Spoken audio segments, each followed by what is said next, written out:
नमस्कार दोस्तों, आपका स्वागत है सोर्स ऑफ नॉलेज में। आज के इस हम सेशन में हम जानेंगे प्लेटो की रिपब्लिक का सारांश, समरी। प्लेटो के द्वारा लिखी गई जो पुस्तक है रिपब्लिक, उसका हम सारांश जानेंगे। यह एक दार्शनिक रचना है, फिलोसफिकल कंस्ट्रक्शन है, फिलोसफिकल जो है ये कंस्ट्रक्ट है, या हम कह सकते हैं इनकी रचना है, रचना किया गया है, कंपोजिशन है। ये जो प्लेटो की रिपब्लिक का सारांश जानेंगे, इनका हम समरी जानेंगे। जो आप जानते हैं कि रिपब्लिक जो है प्लेटो की कृति है, और उसका हम समरी हम जानेंगे, मेन पॉइंट जानेंगे। आखिर में प्लेटो ने अपने पुस्तक रिपब्लिक में क्या क्या लिखा है उसको हम जानने का प्रयास करेंगे। चलिए हम बात करते हैं प्लेटो और रिपब्लिक का। अगर हम परिचय देखें, इंट्रोडक्शन देखें, उसको हम देखने का प्रयास करेंगे कि इसमें क्या कहा गया है। प्लेटो और रिपब्लिक का जो इंट्रोडक्शन है, प्लेटो प्राचीन ग्रीक दार्शनिक थे, है ना। प्लेटो जो थे वो प्राचीन ग्रीक दार्शनिक थे। रिपब्लिक उनकी सबसे प्रसिद्ध कृति है, सबसे बेस्ट जो क्रिएशन है प्लेटो का, वो है रिपब्लिक है, जिसमें वो किस चीज़ की बात करते हैं, न्याय की बात करते हैं, जस्टिस की बात करते हैं, राजनीति मतलब पॉलिटिक्स की बात करते हैं, और समाज की आदर्श व्यवस्था पर विचार किया गया है। मतलब प्लेटो की जो पुस्तक है रिपब्लिक, उसमें प्लेटो ने क्या बात किया है। बहुत ही शानदार बुक है ये, शानदार कृति है प्लेटो का। इसमें उन्होंने जस्टिस का, न्याय का परिभाषा दिया है कि न्याय होता क्या है, राजनीति का परिभाषा उन्होंने दिया है, और समाज को आदर्श व्यवस्था पर विचार किया कि समाज आइडियल स्टेट की बात करते हैं। प्लेटो जो है एक आदर्श समाज की बात करते हैं कि समाज जो होना चाहिए वो बिल्कुल आइडियल होना चाहिए, और बहुत ही शानदार समाज की ये कल्पना करते हैं। और ये कहते हैं कि अपने पुस्तक में बताते हैं कि न्याय क्या है, राजनीति क्या है, समाज की आदर्श व्यवस्था पर इन्होंने विचार किया है। और यह पुस्तक एक संवाद शैली में लिखी गई है ना। कन्वर्सेशन वे में लिखी गई है, बातचीत के तरीके से। और इसमें सुकरात जो है मुख्य जो है वक्ता है, इसमें हम जानेंगे और विस्तृत जानेंगे इस बुक के बारे में। आगे देखने का प्रयास करेंगे। न्याय की परिभाषा क्या दिया है, न्याय का परिभाषा क्या दिया है प्लेटो ने। जो जस्टिस को डिफाइन किया है, what is justice, what do you understand by justice, न्याय होता क्या है।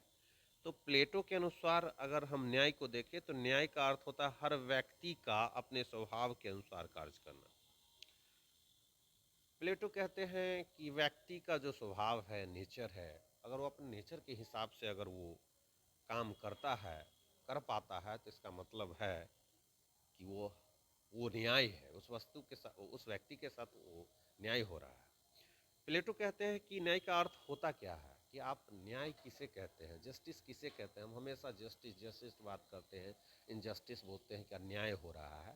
तो पहले ये समझने का प्रयास करें कि ये न्याय और अन्याय होता क्या है, न्याय होता क्या है।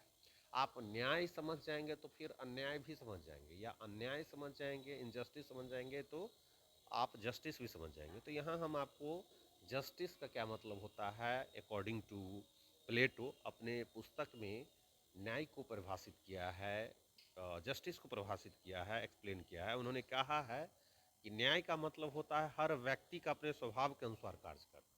अगर कोई व्यक्ति है अपने स्वभाव के हिसाब से काम कर रहा, अपने नेचर के हिसाब से काम कर रहा है। अगर कोई व्यक्ति खेलना चाहता है तो वो उसको खेलने दो, अगर कोई पढ़ना चाहता है तो उसको पढ़ने दो, अगर कोई दौड़ना चाहता है तो उसको दौड़ने दो। अगर उसका स्वभाव है, अगर उसका फैशन है, उसका नेचर है, उसके अगर नेचर के हिसाब से अगर आप उसको आप काम करने देते हैं, कार्य करने देते हैं, तो इसका मतलब है कि ये जस्टिस है, ये न्याय है। अब उसके नेचर के हिसाब से वो आप काम नहीं कर रहा है तो उसके साथ क्या है, अन्याय है।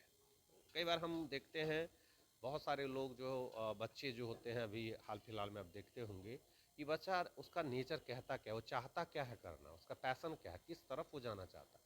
एक उसके विपरीत हम जो है अपनी अपनी बात हम थोप देते हैं बच्चों पर, कहते हैं हम जो कहते हैं वो करो। उसके पैशन को, उसके नेचर को हम नहीं समझ पाते हैं।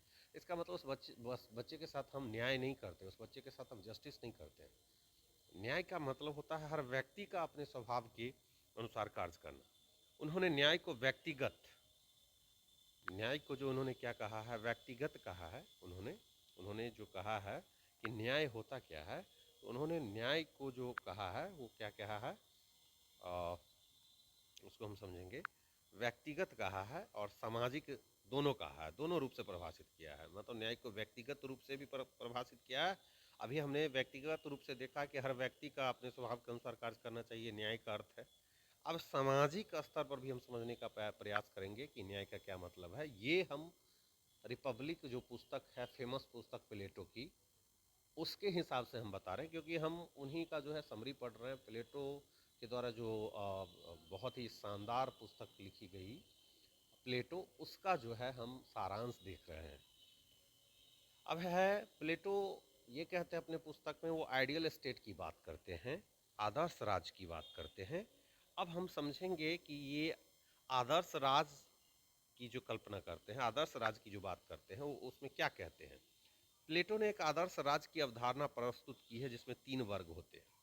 प्लेटो एक आदर्श राज की अवधारणा प्रस्तुत करते हैं, उसमें ये बताते हैं इसमें 3 वर्ग होते हैं। एक होते हैं शासक, फिलोसफर किंग्स, जो ज्ञानवान होते हैं और उस राज का संचालन करते हैं। मतलब शासक जो होते हैं वो ज्ञानवान होते हैं और उस राज्य का संचालन करते हैं। दूसरा वर्ग वो कहते हैं वॉरियर्स, रक्षक, जो सुरक्षा और रक्षा का कार्य करते हैं। और तीसरा वर्ग है उत्पादक, जिसे हम प्रोड्यूसर्स कहते हैं, जो व्यापार, कृषि और शिल्प का कार्य करते हैं।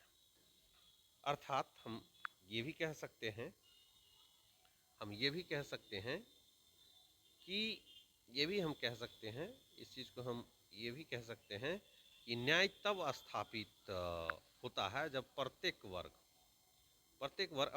अपना निर्धारित कार्य करता है। यहाँ ये कहना चाह रहे हैं कि न्याय तब स्थापित होता है जब प्रत्येक वर्ग अपने निर्धारित कार्य को करते हैं। मतलब जो उसका निर्धारित कार्य है उसको करते हैं, तब न्याय जो है स्थापित होता है। जैसा कि मैंने आपको बताया, प्लेटो के अनुसार एक आइडियल स्टेट की अवधारणा इन्होंने प्रस्तुत की है। उसमें 3 वर्ग को उन्होंने बताया। एक शासक है जो ज्ञानवान होना चाहिए, जो राज्य का संचालन कर सके। दूसरा है रक्षक होना चाहिए, जो सुरक्षा और रक्षा का कार्य करते हैं। तीसरा प्रोड्यूसर होते हैं, जो व्यापार, कृषि और शिल्प का कार्य करते हैं। और ये कहते हैं न्याय तब स्थापित होता है जब प्रत्येक वर्ग अपने निर्धारित कार्य को करता है। अब आगे चलते हैं, आगे हम समझने का प्रयास करते हैं कि शिक्षा और समाज में स्त्रियों का भूमिका, उस पर इन्होंने क्या कहा है। प्लेटो ने शिक्षा को राज्य के लिए आवश्यक माना है। प्लेटो कहते हैं राज्य के लिए शिक्षा बहुत ही जरूरी है। सभी नागरिकों के लिए समान शिक्षा की वकालत करते हैं कि सभी नागरिकों को जो है समान रूप से शिक्षा मिलना चाहिए। इसमें समानता, शिक्षा में समानता की बात करते हैं। समाज में शिक्षा में समानता होनी चाहिए, समान रूप से सभी लोगों को शिक्षा मिलनी चाहिए, ऐसी बात वो करते हैं। उन्होंने स्त्रियों और पुरुषों के समान अधिकारों की समर्थन किया है, जो उस समय की सोच से आगे था। उस समय की सोच में ऐसा नहीं था, क्योंकि इसमें ये बात करते हैं अपनी किताब में, ये कहते हैं कि अपनी किताब में ये कहते हैं कि उन्होंने स्त्रियों और पुरुषों के समान अधिकारों का समर्थन किया है, जो उस समय के सोच से आगे था। उस समय इन्होंने कहा कि स्त्री को भी शिक्षा मिलनी चाहिए, अगर पुरुष को शिक्षा मिलता है तो स्त्री को भी समान रूप से शिक्षा मिलनी चाहिए। इससे जो है आदर्श राज्य का निर्माण होगा। अगर समान रूप से हर एक व्यक्ति को शिक्षा मिलेगा तो एक सम्मानजनक या समान राज्य की स्थापना होगी, एक आदर्श राज्य की स्थापना होगी। ये कहते हैं अपने इस पुस्तक के माध्यम से आपको प्लेटो कहते हैं। अब आगे हम समझेंगे दार्शनिक राजा। अब प्लेटो दार्शनिक राजा के बारे में क्या कहते हैं, इसको हम देखेंगे। प्लेटो ने कहा कि एक आदर्श राज्य का नेतृत्व दार्शनिक राजा को करना चाहिए। एक आइडियल स्टेट का जो है नेतृत्व जो करना चाहिए, दार्शनिक राजा को करना चाहिए। जो दार्शनिक राजा है, फिलोसफर किंग है, वैसे लोगों को जो है क्या करना चाहिए, एक आदर्श राज का नेतृत्व। एक आइडियल स्टेट का जो है लीडरशिप किसके हाथों में होनी चाहिए, एक लीडरशिप जो है वो किसके हाथों में होना चाहिए, तो फिलोसफर किंग के हाथों में, दार्शनिक राजा के हाथ में होना चाहिए, ऐसा कहते हैं प्लेटो। ऐसा शासक बुद्धिमान होते हैं। फिलोसफर किंग जो होते हैं, दार्शनिक राजा होते हैं, वो बुद्धिमान होते हैं, ज्ञान के प्रेमी होते हैं और समाज के कल्याण के लिए कार्य करते हैं। फिलोसफर किंग जो होते हैं वो राज्य का नेतृत्व करते हैं, आदर्श राज्य का नेतृत्व बेहतर ढंग से करते हैं, और वो उसकी वकालत करते हैं कि आदर्श राज्य का नेतृत्व होनी चाहिए। दार्शनिक राजा, अगर कोई राजा है, अगर कोई देश का देश को अगर चला रहा है तो वो फिलोसफर किंग होना चाहिए, या कोई राज्य चला रहा है तो फिलोसफर किंग होना चाहिए। ऐसे शासक बुद्धिमान होते हैं, ये ज्ञान के प्रेमी होते हैं और समाज के कल्याण के लिए कार्य करते हैं। अब हम आगे देखेंगे, आगे समझने का। एलोगोरी ऑफ केव, एलेगोरी ऑफ केव।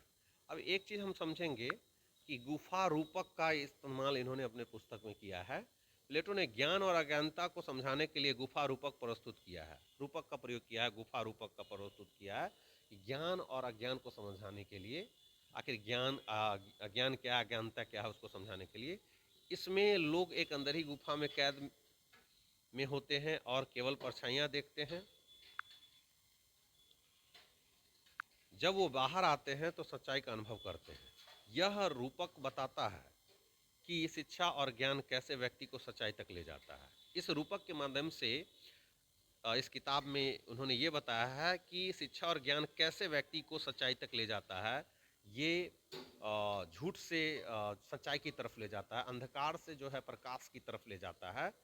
ये बताया गया है इस रूपक के माध्यम से कि इसमें एक लोग जो है एक अंधेरी गुफा में कैद होते हैं और केवल परछाई देखते हैं। जब वो बाहर आते हैं तो सच्चाई का अनुभव करते हैं, और इसीलिए कहा गया है यहाँ पर कि शिक्षा और ज्ञान कैसे व्यक्ति को सच्चाई तक ले जाता है। तो शिक्षा अगर किसी को मिल रही है तो जितना ज़्यादा वो शिक्षित होगा उतना ज़्यादा वो सच्चाई के नज़दीक जाएगा, उतना ज़्यादा सत्य को जानेगा। अगर सत्य को जानना है, सत्य की खोज करना है, तो एक्वायर नॉलेज, जितना ज़्यादा नॉलेज आप इकट्ठा करेंगे, गैदर करेंगे, उतना ज़्यादा आप क्या करेंगे, सत्य के नज़दीक जाएंगे, सत्य से वाकिफ़ होंगे, इस दुनिया के सत्य से रूबरू होंगे।